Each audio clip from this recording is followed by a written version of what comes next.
Barini ndugu zangu, mimi namshukuru Mungu, naendelea salama, niko imara kuliko jana. Ninamshukuru Mungu, anaendelea kuniimarisha siku hadi siku, na niwahakikishie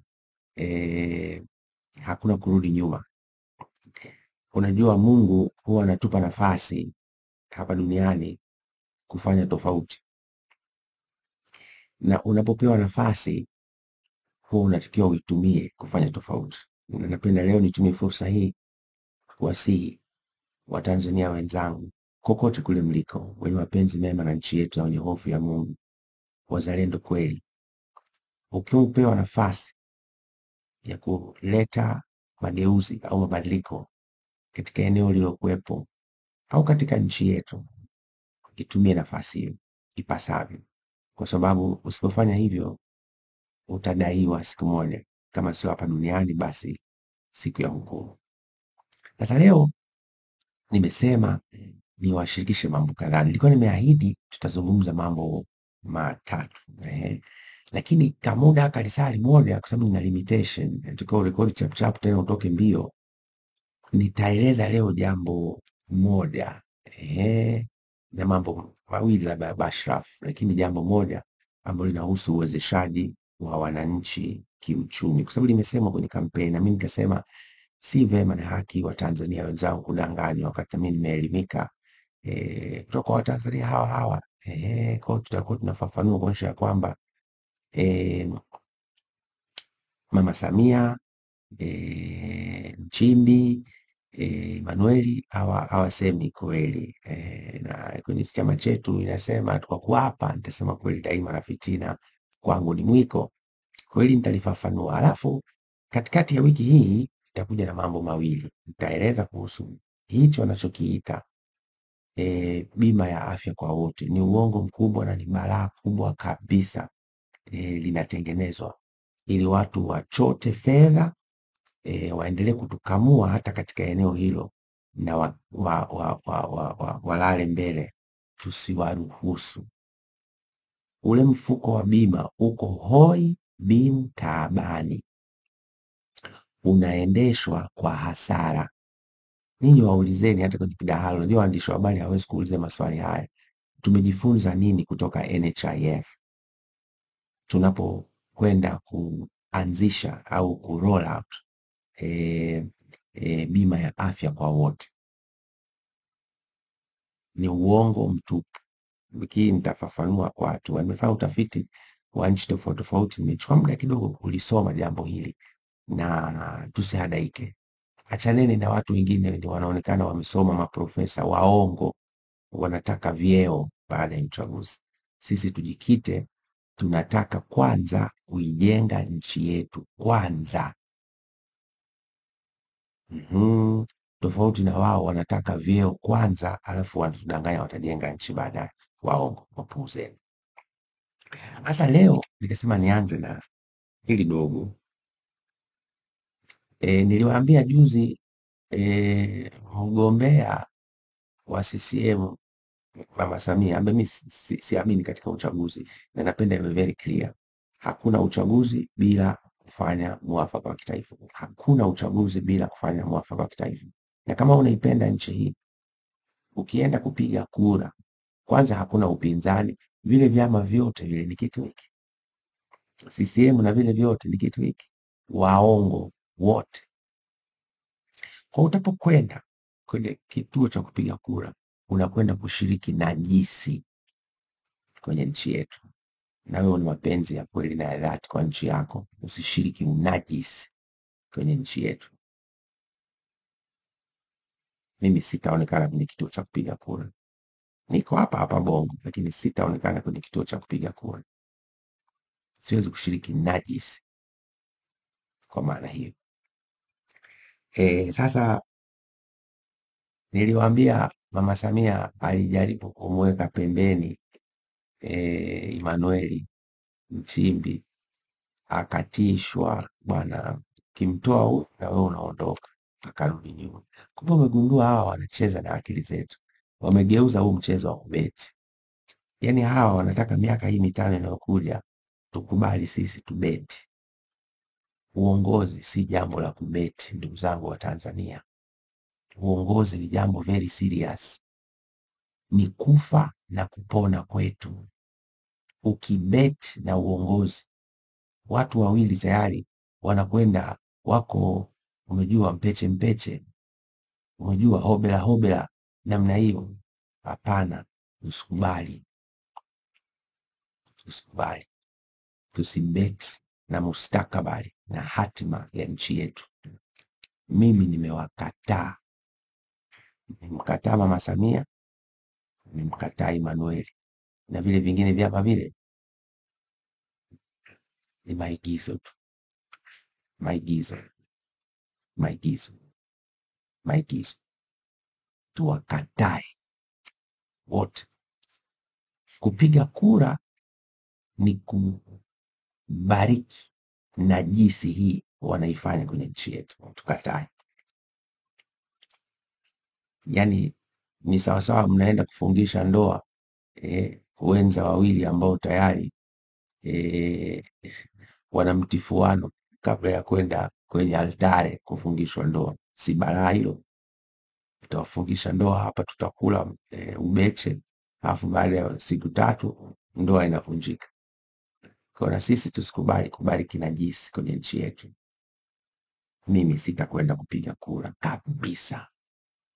Wapate aibu kama hawatakubali kufanya mwafaka kabla ya uchaguzi. Mimi nasema wakiendelea kushupaza shingo, na mimi mara chache huwa namwomba Mungu kuweka nadhiri, but this time around wakifanya ubishi, wakashupaza shingo wa Tanzania, mimi nitaendelea kusimama na kuwakumbusha katika watu wa kufunga mapema kabisa tutakapokuwa tumekomboa hatima ya nchi yetu ni hao.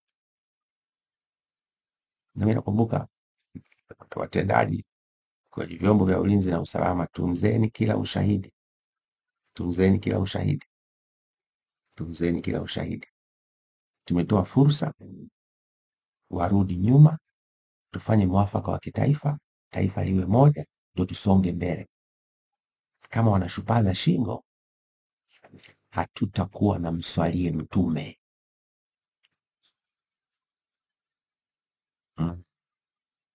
Ni vizuri wakufahamu hilo moja. La pili, nimesikia huko wanawahadaa ninyi wana CCM wenzangu kwenye vikao vya ndani, wanawadanganya, wanasema unajua yule Polepole yuko kazi maalumu, anaangalia nani wanapinga serikali.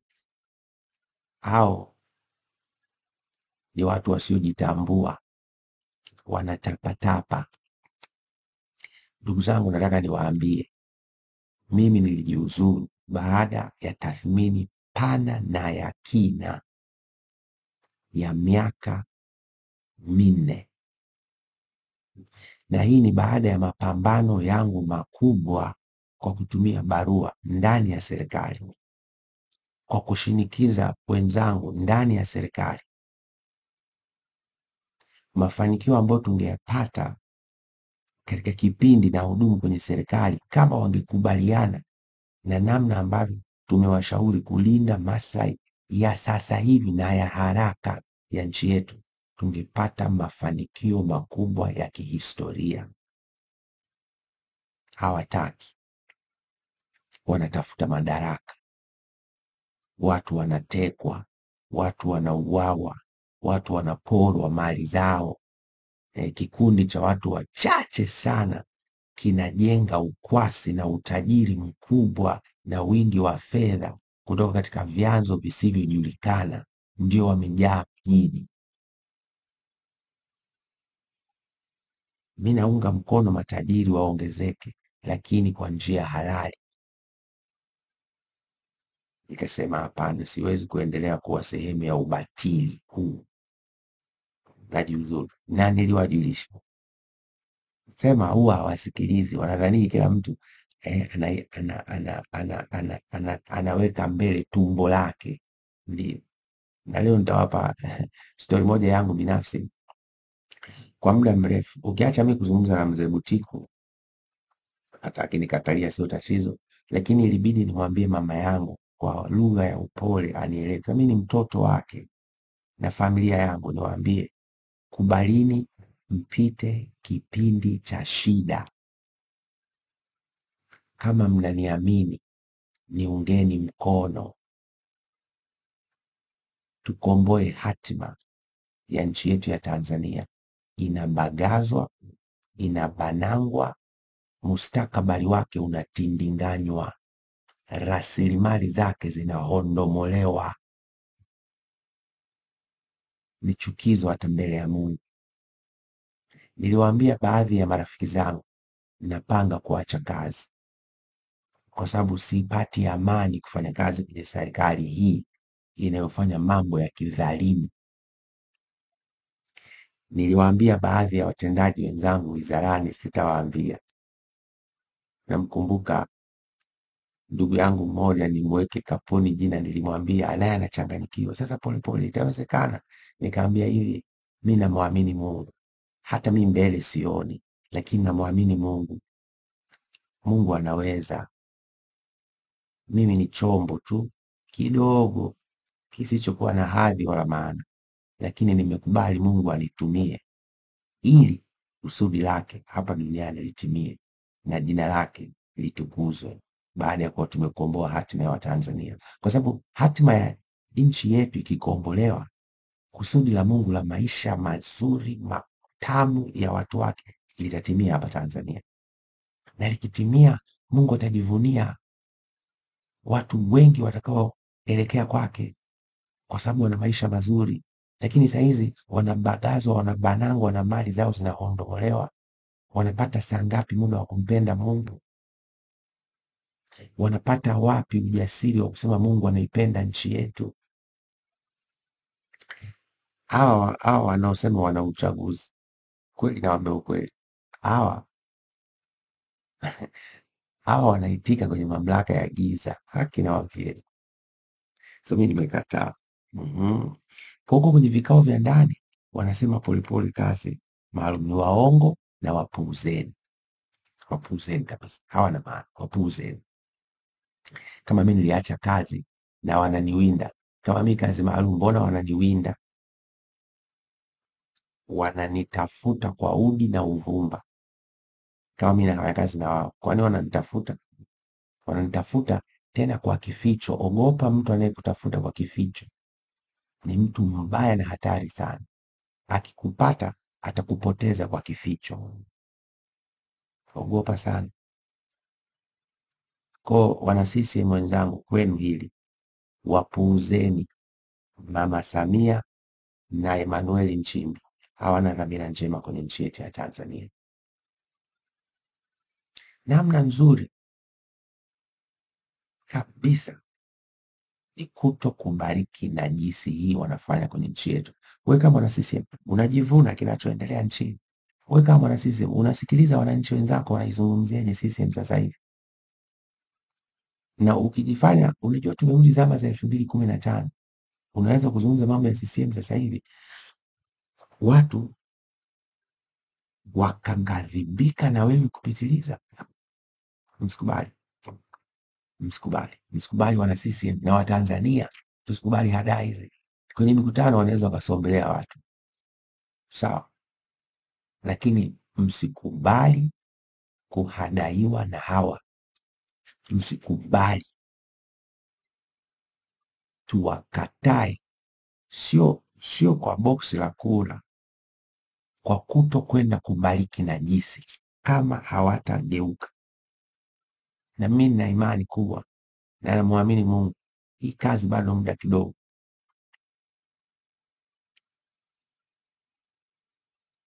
Maana tunamuomba Mungu na yeye aingilie kati. Na tumewaambia kwa maneno, tuzungumze, hawataki. Tujenge mwafaka wa kitaifa, hawataki. Wameshupaza shingo. Sasa hizo wanafanya mikutano wenyewe tu. Eti wanaita kampeni. Hii si kampeni.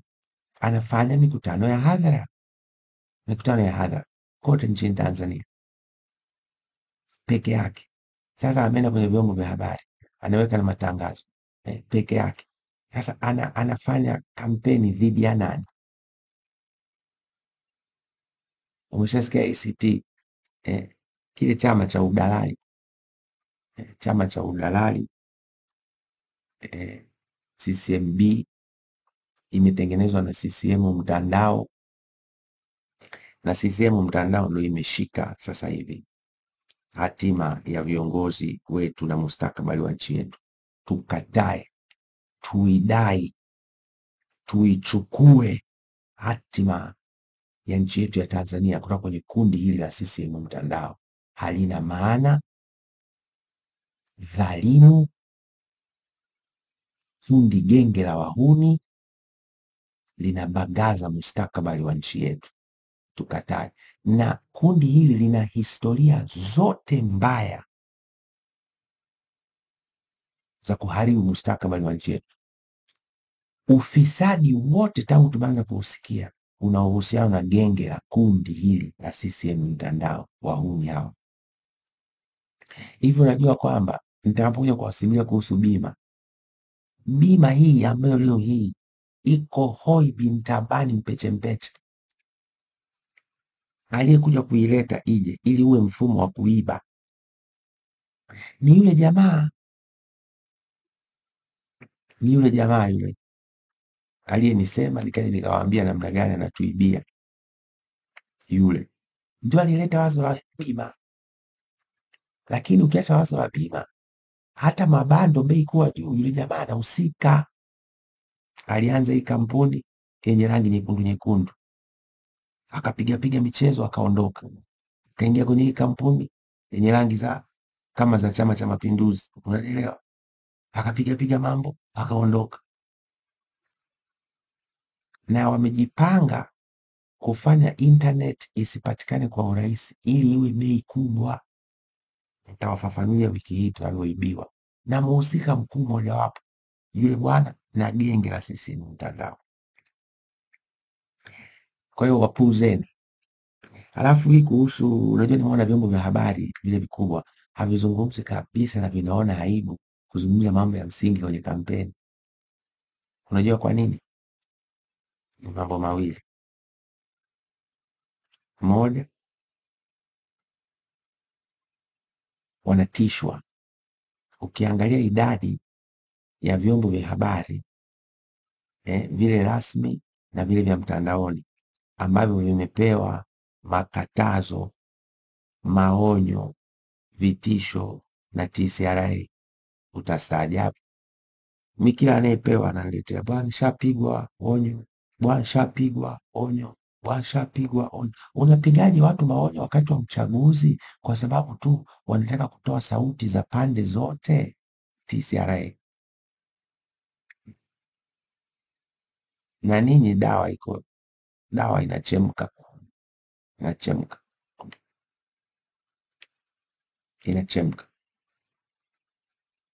TCRA inatakiwa very independent, lakini inashikwa masikio katika namna ambayo Kiingereza ningesema intellectually dishonest. Yani hakuna akili kabisa ya kitaaluma inafanya kazi sasa hivi pale. Ni maelekezo yasiyokuwa na msingi ndio yanafanywa kazi.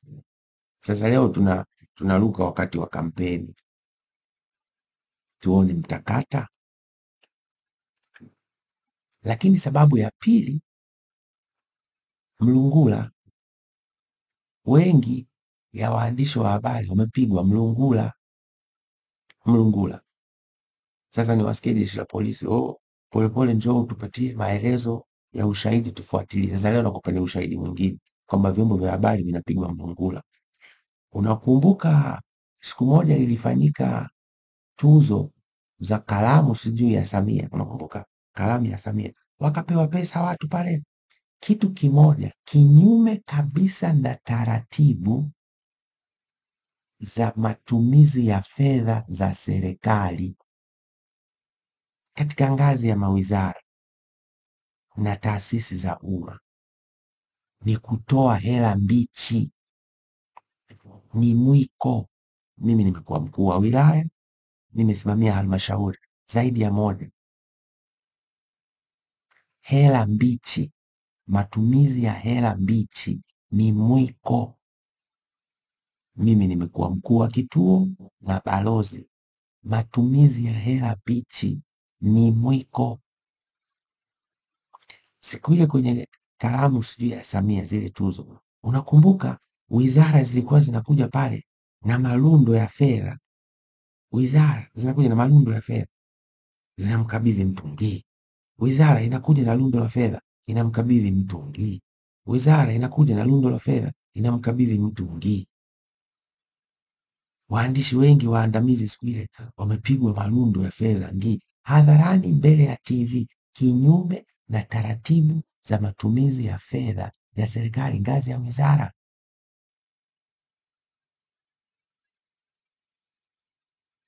Na rais anashuhudia. Tunavunja taratibu, tunavunja kanuni, tunavunja sheria. Maana yake tunavunja na katiba ambayo ndio sheria mama. Sasa ule mlungula ule ndio unafanya kazi sasa hivi. Kwa ukitoa vitisho ni mlungula, mlungutu zile. Na mwandishi mwingine wa habari anatoka anasema uongo, mlungula. Unajua mtu akipewa fedha ya hongo anaweza akafanya mambo makubwa ya ajabu na ya kutisha.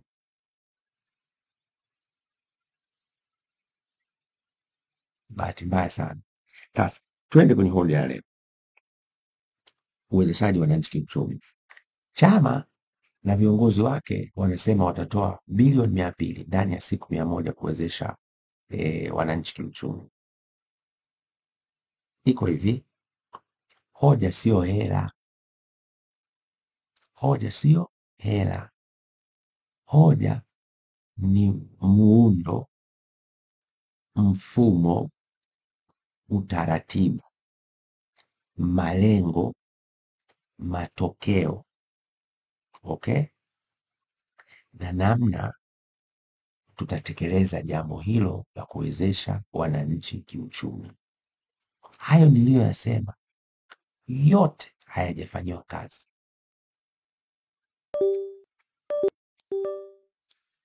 Hayo niliyoyasema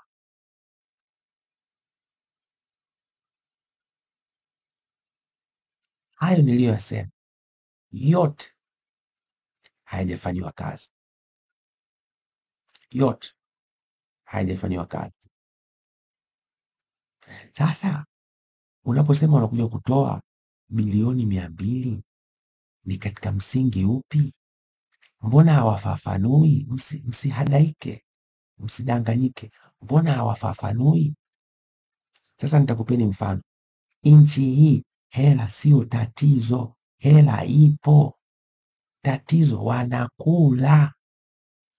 Tena nitaonyesheni hela walizokula ndani ya kipindi hiki Mama Samia ameongoza miaka 5, na namna ambavyo hazisaidii watu maskini.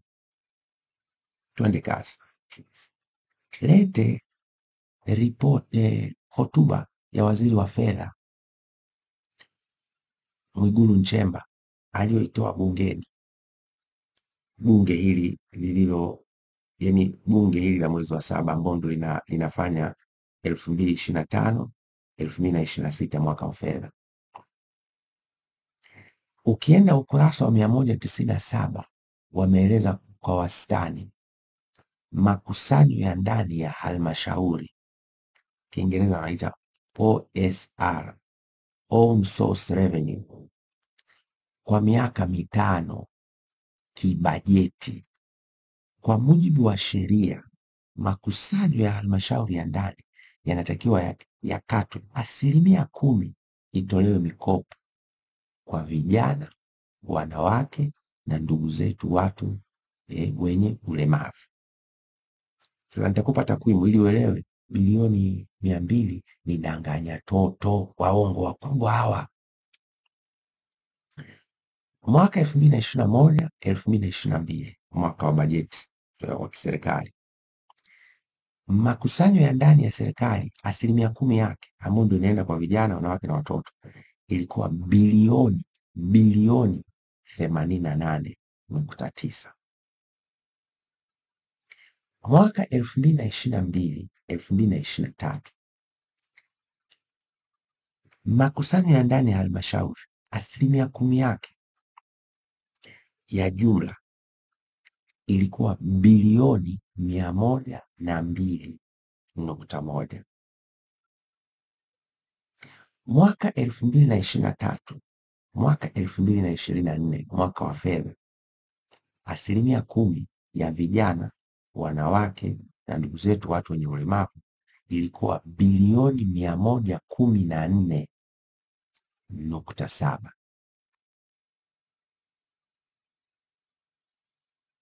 Tunaendelea. Mwaka 2024-25, mwaka wa fedha uliopita, makusanyo ile 10% iliyotengwa ilikuwa bilioni 135.6, kwa sababu sheria inasema tenga tenga tenga. Na mwaka huu wa fedha tunaangalia kibajeti, tumepanga kukusanya. Hii ndio iko kwenye mujibu wa mwongozo wa bajeti, hotuba ya waziri na kila kitu. Asikudanganyeni mtu hapa. Ni bilioni 136.06. Hii ni miaka mitano ya Mama Samia. Ukijumlisha hizo hela zote utapata ni bilioni 577.4. Kwa miaka mitano tulipaswa kuona bilioni 577.4 zimewekewa muundo wa kitaasisi, zimewekewa mfumo wa kuratibu na kufuatilia na kuzitoa na kuzifuatilia, si ndivyo? Tuliwa kuona hizi bilioni 577.4 zimewekewa malengo mahususi, matokeo, shabaha, kisha ziwekewe utaratibu wa namna ya kuzitoa kwa wajasiriamali. Na hawa wajasiriamali sio tu wa kuokoteza, wanafahamika, wale wenye biashara ndogo sana, ndogo na za kati. Na tunawatazama vijana, wanawake na ndugu zetu watu wenye ulemavu. Haki na wahakikishia, nchi hii ingekula maziwa na asali. Hivi unajua kiwango cha juu cha kuanzisha benki hapa Tanzania kwa mujibu wa taratibu za Benki Kuu ya Tanzania BOT ni bilioni 50. Kwa benki ya maendeleo ya wanasema Development Financing Bank, yani benki ambayo imejikita kwenye kuwezesha kuwekeza katika maendeleo kwa muda mrefu, bilioni 50. Kwa hata wangesema waanzishe benki, zingeanzishwa benki 10, lakini mimi sisemi benki ndio mtindo. Wangeweza kutengeneza fuko moja la bilioni 577. Haki na wahakikishia, ile Kariakoo, wale mawinga wangekuwa wanamtukuza Mungu huko wanaishukuru serikali. Lakini leo ndio TRA anasema mawinga walipe kodi, lakini serikali haijawawezesha. Lakini sasa haijawezesha, pesa ipo inapigwa chini ya uongozi wa Mama Samia. Sasa wanaposema bilioni 200, hawaelezi muundo, hawaelezi mfumo, hawaelezi malengo, hawaelezi zitatoka wapi kwenye bajeti hii. Kwa mfano ziko wapi? Ni uongo, ni kiini macho. Msikubali hadai na udanganyifu huo mkubwa. Tena wengine ni jamaa zangu wasomi tu, maprofesa, wanasema uongo, intellectual dishonesty, wizi na ujanja wa kitaaluma. Mimi nimesoma mpaka chuo kikuu, Kabisa, wana taaluma. Siwezi kukubali ujinga wa namna hii unaofanywa kwa watu wetu wa Tanzania. Yaani kodi walipe, halafu muwabagaze, muwabanange, mtindinganye mustakabali wao, mhondomole pesa zao zote.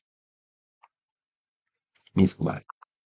Sasa nataka niwape mfano mdogo namna gani fedha hizi zingebadilisha maisha ya mawinga wa Kariakoo. Wewe ni winga, nisikilize nasema na wewe. Wewe ni winga, nisikilize nasema na wewe. Wewe una biashara ya mtandaoni, nisikilize nasema na wewe. Bilioni 577.4 inaweza kubadilisha maisha yako, familia yako, na ukalipa kodi kwa starehe, tena kwa kujitolea, kwa sababu kodi kitaalamu unalipa kwa kujitolea, kwa hiari. Kodi utolewaji wake unaitwa voluntary compliance, sio kuwashikia watu mikwala. Hapana, hapana, hapana, hapana, inawezekana. Hapana. Sasa winga, nisikilize, na hapa nitatoa mfano wa kijana mmoja, umenielewa? Anaitwa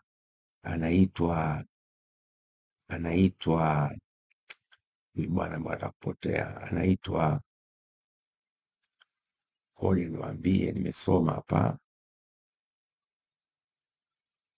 nilikuwa nasoma story yake, nitaka niitafute niwashirikishe muone namna gani serikali hii ya Mama Samia inatucheza mchezo mbaya. Sawa, sikiliza. Ninyi mnamfahamu Fred Vunjabei? Fred Vunjabei ana kisa chake ambayo kutusimulia mtandaoni. Huyu bwana Fred Vunjabei ni mjasiriamali hapa mjini, ana maduka yake Vunjabei kila pahala, yako nchi nzima. Ni mtu amepiga hatua, na wako wajasiriamali wengi wanamfuatilia, vijana. Hasa na kisa chake kati ya yeye na rafiki yake anaitwa Frank Knowles, jina moja kama la Kimarekani. Frank Knowles. Sasa wale wamesoma BCom nafikiri hapo chuo kikuu cha Dar es Salaam, halafu baadaye wakawa wajasiriamali, biashara ya mtandaoni kama mawinga tu. Wakaenda Uchina siku moja kufunga mzigo. Frank Knowles alikuwa na milioni 6. Fred Vunjabei alikuwa na milioni 7. Lakini wakati huo aliyekuwa na duka ni Frank Knowles. Kwa akiwa Uchina, bwana Fredi akaona kule mzigo wa China wataka mnunue kwa ujazi mkubwa,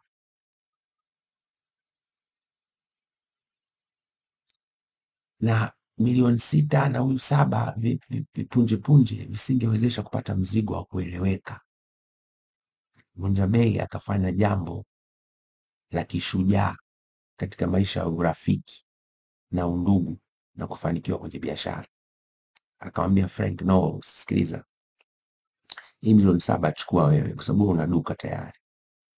Unganisha na yako 6 zitakuwa milioni 13. Funga mzigo tuenzetu nyumbani. Frank Knowles akababaika, lakini akachukua, wakafanya funga mzigo, warudi nyumbani. Mzigo wa milioni 13. Wakarudi Bongo. Ndani ya miezi 6 Frank Knowles alikuwa ametengeneza faida ya kutosha kumpa fedha ya kuanzisha biashara Fred Vunjabei milioni 20 cash taslimu tufu. Ndani ya miezi 6, sio miaka 10. Ndani ya miezi 6 Frank Knowles anampa Fred Vunjabei 20 milioni 20 pop. Bro, nawe kafunge mzigo. Nataka kusema nini? Milioni 13 ilibadilisha maisha ya Frank Knowles na Fred Vunjabei. Leo wanaitwa mamilionea kama sio mabilionea. Sasa sikiliza, niwaambie kitu. Nyinyi mnafanya mzaha na maisha. Hawa wanaofanya mikutano ya hadhara,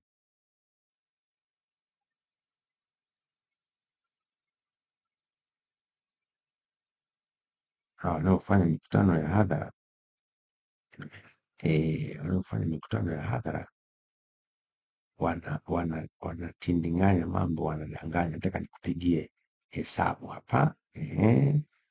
Bilioni 577 tukiwapatia watu wenye wanaohitaji milioni 13 kubadilisha maisha yao. Nazungumzia biashara ndogo na za kati, kwa sababu duniani 97% ya chumi za dunia zinashikwa na wale watu wenye biashara ndogo sana, ndogo na ya kati. Kiingereza wanasema micro, small and medium enterprises. Sasa nipigie hesabu. Bilioni 577 bilioni zinahesabiwa hivi. Napiga calculator iko hapa. Nilikuwa nawaonyesha hapa, mnaona ndivyo? Ndio. Twende pamoja. Unaandika pap pap pap, hiyo inakuwa 500,000. Pap pap pap, hiyo inakuwa milioni 500. Pap pap pap, hii sasa inakuwa bilioni 577. Okay? Bilioni 577. Basi kuna watu watakuwa wana zoom kamera. Hii ni simu yangu hapa, cheni ujinga. Umenielewa? Sasa nachukua hii na igawanya na milioni 13 ya Frank Knowles na Fred Vunja Bei. Milioni 13. Nasema sawa sawa. Unajua tafsiri yake inatisha. Tafsiri yake inatisha. Unaona hii? Maana yake kwa bilioni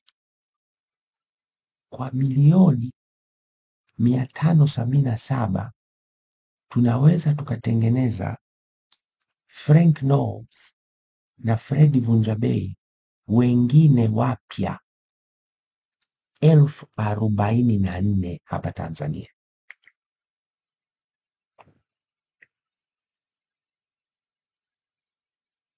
Nimeogopa. Nisikize vizuri. Bilioni 577 ambazo sasa hivi ukiuliza zimeenda wapi katika miaka 5 ya Samia, hakuna. Ni uongo. Hata kwenye ripoti hazionekani, zimeliwa. Lakini Mama Samia angeweza akaelekeza fuko lote likaweko, kisha tukafanya uchambuzi wa kina na tathmini kwa kutumia mifumo ya kidigitali. Mbona mitandao ya simu inakopesha watu na hamjai kuonana? Kwani serikali shindwe? Tunapigwa. Kwa hili bilioni 577 ingeliweza kuzalisha Fred Vunja Bei na Frank Knowles wengine 44,000 nchi nzima. Sasa tazama maduka ya Vunja Bei yaliokuwepo nchi nzima mara 44,000. Ndio utajiri huo Mama Samia alitakiwa kutengeneza kwa Watanzania katika miaka 5 aliyoongoza. Unajua nini kingetokea? Wala wakina Vunja Bei na Frank Knowles wasione na wauzia kodi kwa watu. Ambacho kingetokea, tungetengeneza matajiri wengi, ungeendelea kutengeneza fedha, kisha bidhaa bei zingeshuka chini. Watanzania nguo ambazo wanazinunua kwa bei ya sasa zingekwenda chini kabisa. Tafsiri yake mfumuko wa bei ungeporomoka kwenda chini, na uwezo wa watu kushika fedha zao, watu wa kawaida, na kuona fedha ina thamani ungekwenda juu maradufu.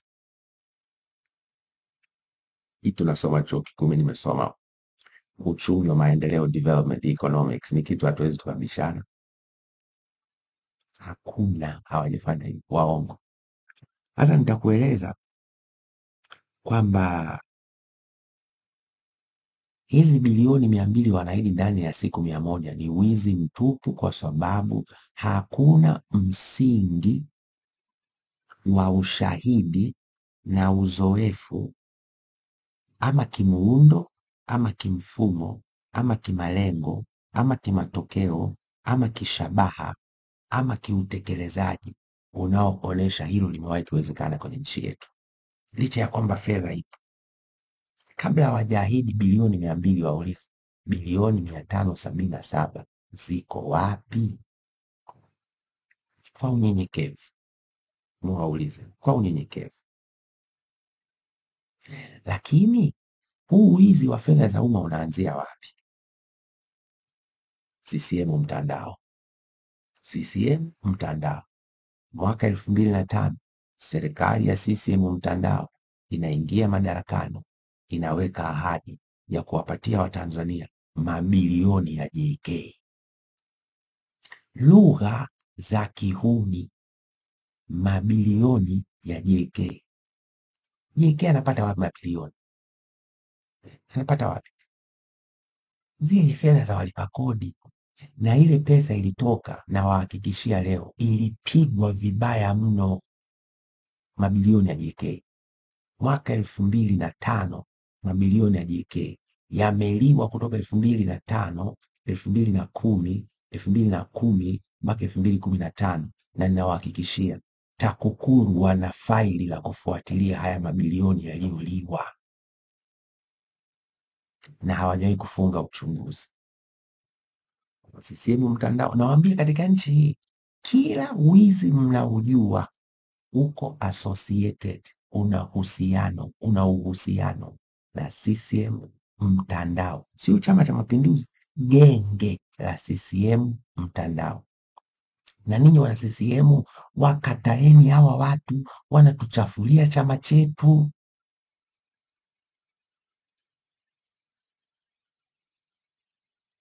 Sasa endeleeni kuwachekea chekea tu, ndio tunaharibikiwa chama hiki.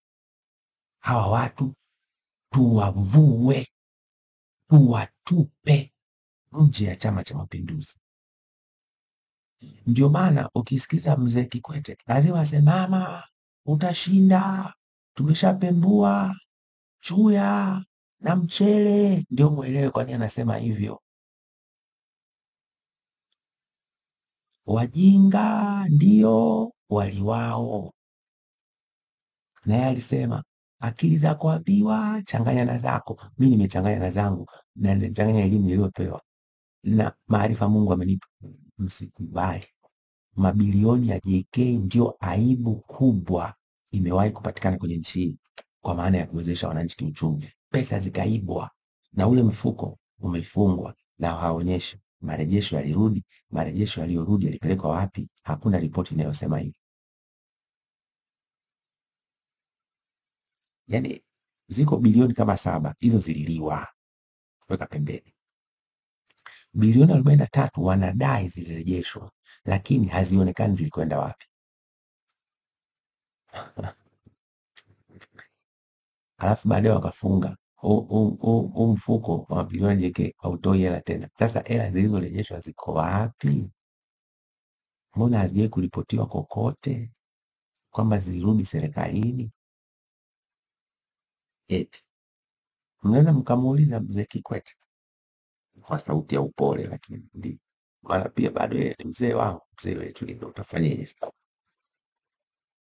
Kwa hawa kundi la CCM mtandao, genge la kihuni hili, ndio linahamasisha na kuwapa hamasa ya mambo haya, ujanja wa bilioni 200 tutazitoa ndani ya siku 100. Wizi.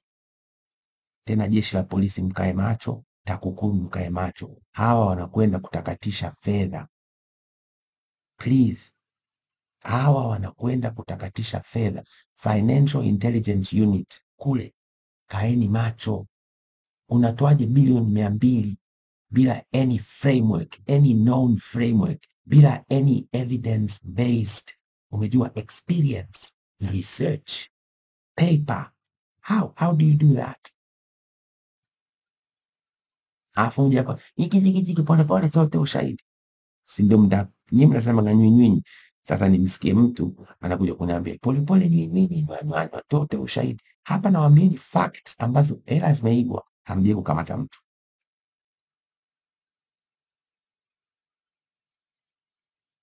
Acha niseme kwa lugha ya ya mpole kama kawaida.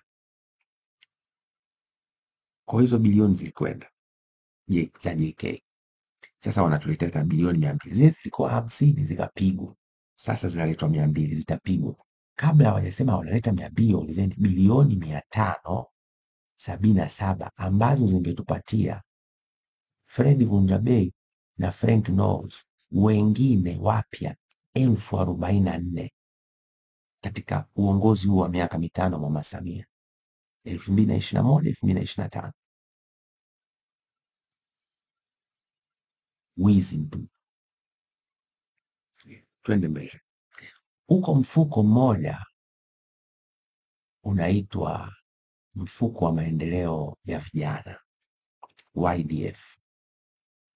Unao mfuko mwingine mpeche. Mimi ninaufahamu kwa sababu nimefanya kazi kwa karibu sana na serikali kati ya mwaka 2000, 2001, 2002, 2003, 2004, 2005, 2006, 2007, 2008, 2009.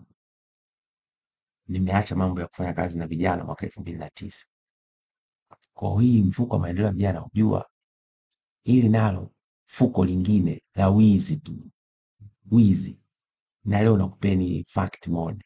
Huu mfuko hata haukaguliwi na mkaguzi na mdhibiti wa hesabu za serikali. Ndugu Kichere, mimi nakufahamu, tunafahamiana. Inawezekana sasa hivi tusiongee kwa sababu ya hofu, kwa sababu mimi nimejiuzuru kwenye serikali. But tizama, wewe unaendaga kukagua ofisi ya waziri mkuu. Na bahati mbaya sana, huu mfuko wa maendeleo ya vijana uko ofisi ya waziri mkuu, ndugu yangu Majaliwa.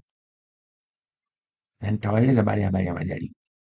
Wewe mfuko wa maendeleo ya vijana uko ofisi ya waziri mkuu. Kwa nini hakijawahi kuelezwa chochote kuhusu mfuko huu ambao unapokea fedha? Mara ya mwisho umewekewa fedha mara mbili za mwisho. Mwaka 2001 imeingizwa bilioni 1. Na wanaingizaga humo marejesho. Marejesho yanaingiaga humo.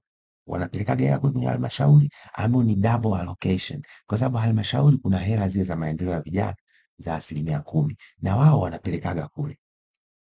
Wakipeleka kule zinalipa. Wakurugenzi wanalazimika kufanya nini? Kutoa hela zao zenyewe, wanaenda kurejesha marejesho.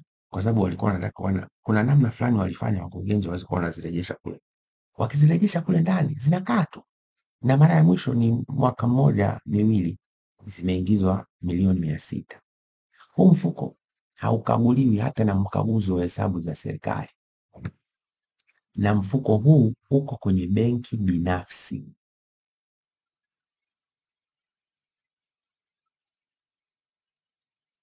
Huu mfuko ni watu wanachukua hela za kujikopa. Kuna hela mkurugenzi na yule anaitwa nani yule bwana fedha mkuu wa ofisi pale ya waziri mkuu, wanaassign hela zinatoka. How do you do that? Kule kuna bilioni 577. Kule JK nilitoa kama mfano, tusimsemee na zile bilioni 50 walishazipiga na wao ndo wanawahamasisha hawa sasa hivi wakina Mama Samia na Nchimbi. Lakini ndani kuna huo mfuko wa maendeleo ya vijana unaitwa YDF. Hata kwenye ripoti za ukaguzi hazipo. Na mfuko upo kwenye benki binafsi. Hiyo inapigwa, yani hiyo inapigwa sasa hivi.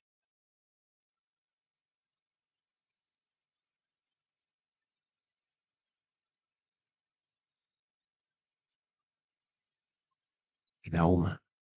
Inauma sana. Inauma sana. Mimi sikubali. Mimi sikubali. Ndugu Kichere, unaweza ukatazama jambo hili. Unaweza ukatizama. Ndio. Haya. Unajua, mimi wakati nafanya kazi kwenye Chama cha Mapinduzi, kwa dhamana yangu nilikuwa mkuu wa sera. Kwa nilikuwa nahangaika na kujua namna gani tunaweza tukawezesha wananchi kiuchumi.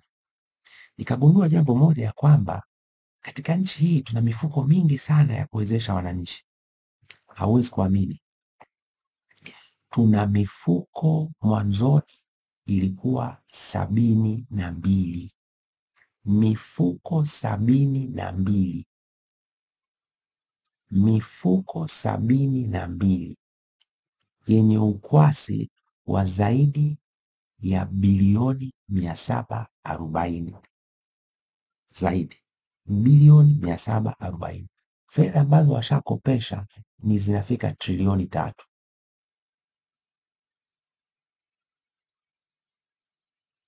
Mifuko 72 haisomani, haijuani, malengo yake hayashabihiani, mfumo wa kuripoti taarifa, yani mfumo wa utoaji wa taarifa zake serikalini tofauti.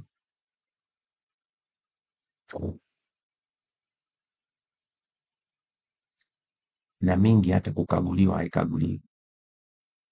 Nikalifahamu hilo pamoja na wenzangu, nikasema na viongozi wenzangu wa chama, tukaita watendaji wa serikali Lumumba, mimi nikiwa mwenyekiti wa kile kikao, wengine ni makatibu wakuu walikuja siku ile, na sasa hivi ni makatibu wakuu walikuwepo kwenye kile kikao, na TRA ya Kariakoo tukawaleta. Mimi nikasema haiwezekani nchi hii walipa kodi wawe milioni 3. Haiwezekani. Unapokuwa na watafuta riski wachache kwenye familia, hiyo familia inaanguka kwenye umaskini, lakini fursa ya kuongeza walipa kodi ipo, ni kubwa sana.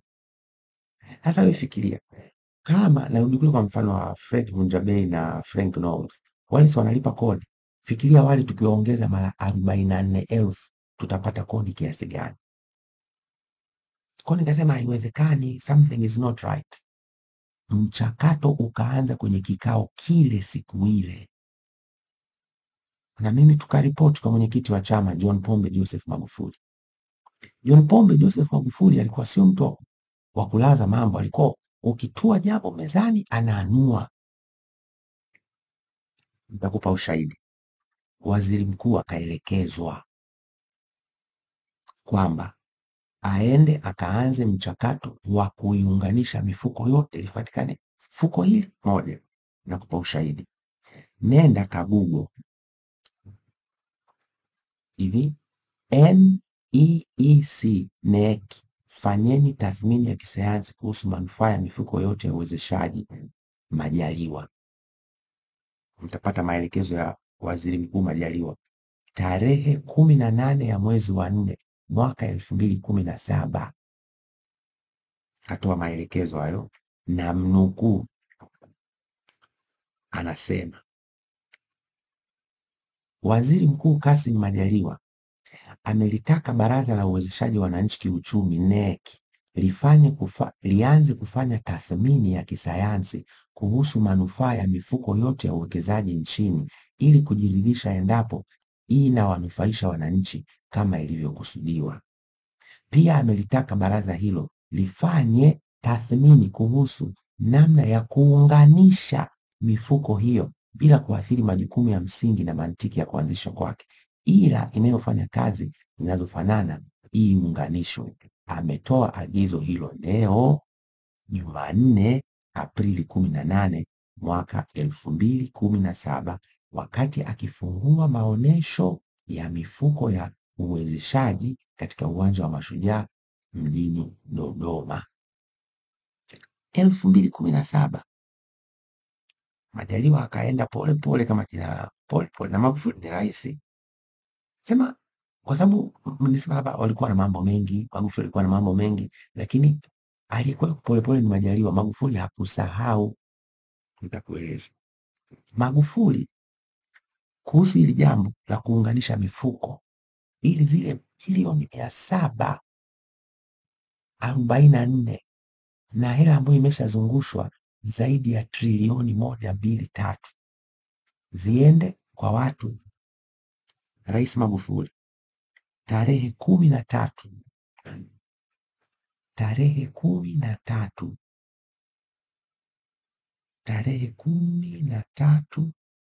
Novemba 2020 akizindua bunge akasema,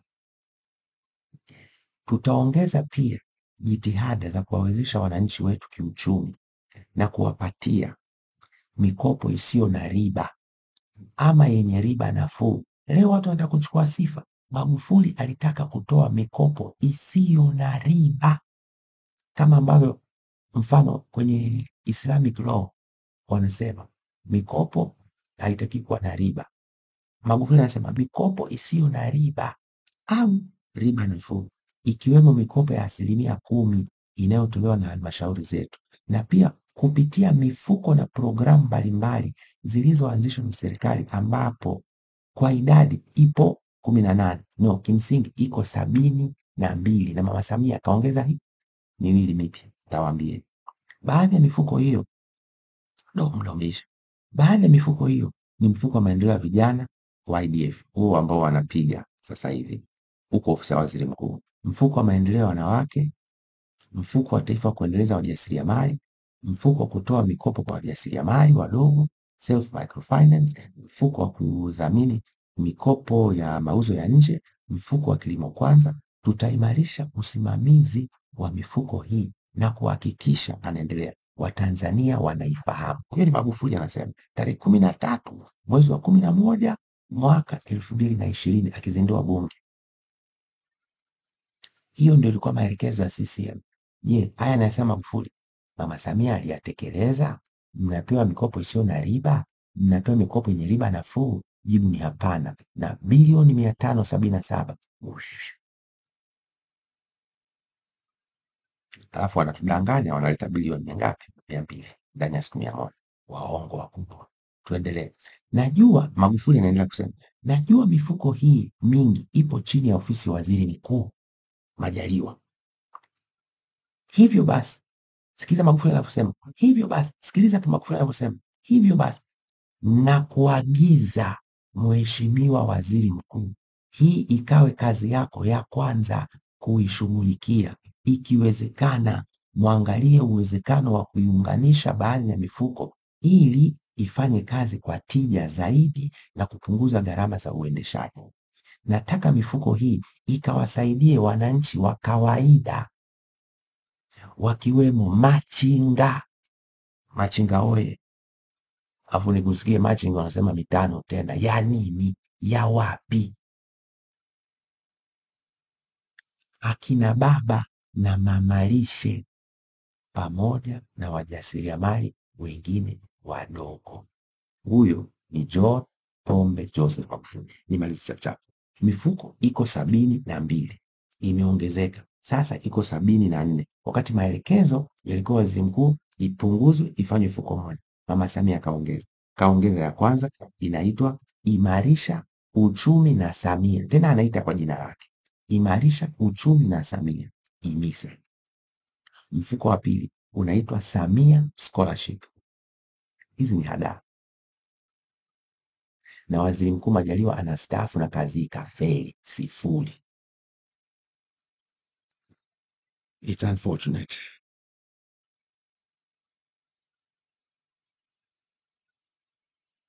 Ndugu zangu, hivi haya niliyowaambia mpaka leo, hela nilizotaja ni zaidi ya trilioni ambazo Watanzania mngepewa, wajasiriamali wadogo sana, wadogo, na wakati mawinga wa machinga, biashara ndogo ndogo, mngepewa hizi. Tungeweka utaratibu mzuri. Mbona kule kwenye mitandao ya kijamii, kwenye mitandao ya simu mnakopeshwa na mnalipa? Kwa nini serikali ziara trilioni na zaidi, Wanasema tuliwapatia watu.